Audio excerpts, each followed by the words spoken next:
உங்கள் தந்திவன் தொலைக்காட்சியில் தினமும் ஒரு சர்ப்ரைஸ் மாலை 6 முதல் 7 மணி வரை காணத் தவறாதீர்கள்.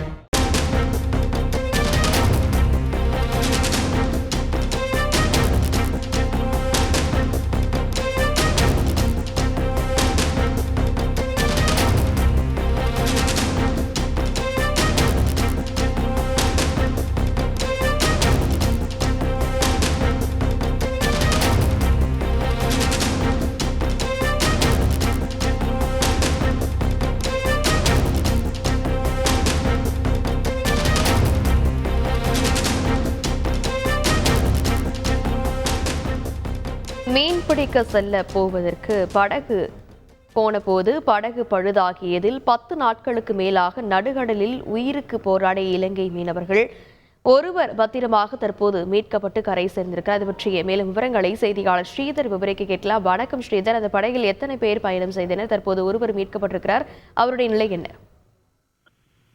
இலங்கை திருகோணமலை துறைமுகத்தில் இருந்து, அதாவது சின்ன பாலமுனையைச் சேர்ந்த மீனவர்கள் இருவர் அகமது இர்பானும் அஸ்டினும் கடந்த 10 தினங்களுக்கு முன்னாடி கடலுக்கு மீன்பிடிக்க சென்றனர். இவர்கள் கடலில் வலையை விரித்து மீன்பிடித்துக் கொண்டிருந்த போது அவர்களது வந்த அந்த ஃபைபர் படகானது என்ஜின் பழுது ஏற்பட்டது.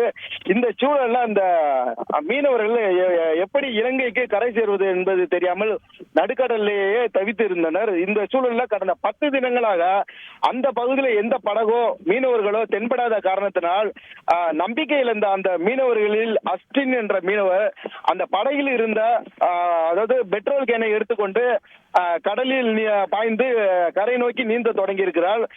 மீதம் இருந்த மற்றொரு மீனவரான அகமது இர்பான் அந்த நம்பிக்கையுடன் அந்த படகுலையே காத்திருந்தார். நாட்கள் செல்ல செல்ல படகில் இருந்த உணவும் தீர்ந்து போனதை தொடர்ந்து அவரும் ஒரு மயக்க நிலைக்கு ஆளாகி படகுலேயே மயங்கி விழுந்திருக்கிறார்.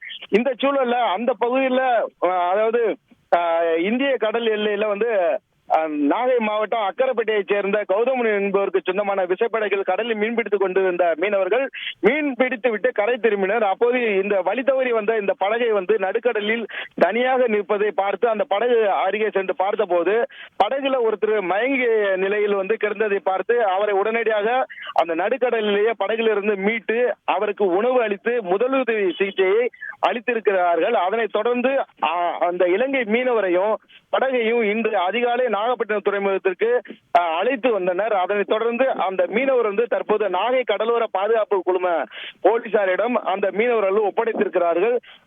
ஒப்படைக்கப்பட்ட அந்த இலங்கை திருகோணமலை சின்ன பாலமுனையைச் சேர்ந்த அகமது இர்பானிடம் தற்போது கீழ்பிரிவு போலீசாரும் இலங்கை தூதரக அதிகாரிகளும் விசாரணை மேற்கொண்டு வருகின்றனர்.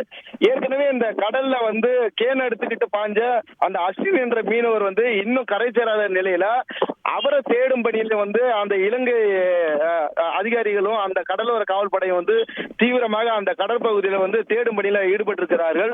ஒரு மீனவர் காப்பாற்றப்பட்டு மற்றொரு மீனவர் இன்னும் கரை திரும்பாததால் அந்த உறவினர்கள் தற்போது கவலையடைந்திருக்கிறார்கள். இலங்கை மீனவரை நாகை மீனவரை காப்பாற்றி கரை சேர்த்திருக்க சம்பவம் இந்த பகுதியில் ஒரு பெரிய பரபரப்பை ஏற்படுத்தி இருக்கிறது. விரிவான விவரங்களுக்கு நன்றி ஸ்ரீதர். உங்கள் தந்திவன் தொலைக்காட்சியில் தினமும் ஒரு சர்ப்ரைஸ் மாலை 6 முதல் 7 மணி வரை காணத் தவறாதீர்கள்.